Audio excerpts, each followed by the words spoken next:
Après un mois et demi, le SQHB retrouvait sa salle samedi soir pour la réception de l'équipe de Sambre-Avesnois. À cause notamment d'une mauvaise première mi-temps, les Saint-Quentinois s'inclinent 26-31, une défaite qui ne satisfait pas du tout l'entraîneur de cette équipe, Benjamin Desmarais.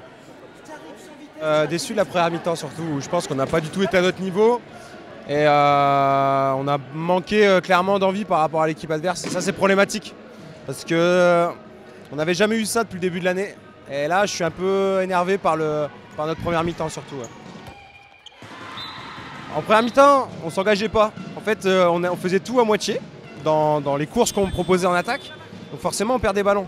On se laissait reposer sur quelques filles. Et c'est pas possible, il faut que tout le monde prenne ses responsabilités, sinon on n'y arrivera pas.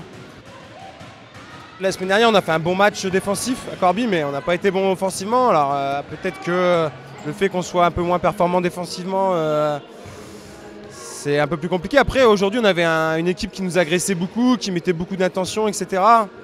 Donc c'était un peu plus compliqué, mais je sais pas. Je pense qu'on n'est pas rentré clairement dans le match en fait.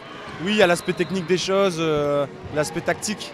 Mais avant tout, quand on joue un match de hand, il faut avoir envie, quoi. Et en première mi-temps, on n'avait pas envie.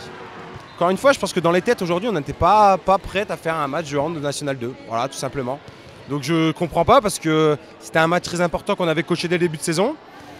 Je suis souvent très tendre avec nous, mais là, je suis pas tendre du tout. Et moi, le premier aussi, hein, dedans, c'est pas acceptable, c'est inadmissible qu'on fasse une première mi-temps pareil, quoi. C'est pas normal. Avec cette défaite, le SQHB se fait doubler au classement par son adversaire du soir et devra se rattraper la semaine prochaine à Ivry, Lanterne Rouge.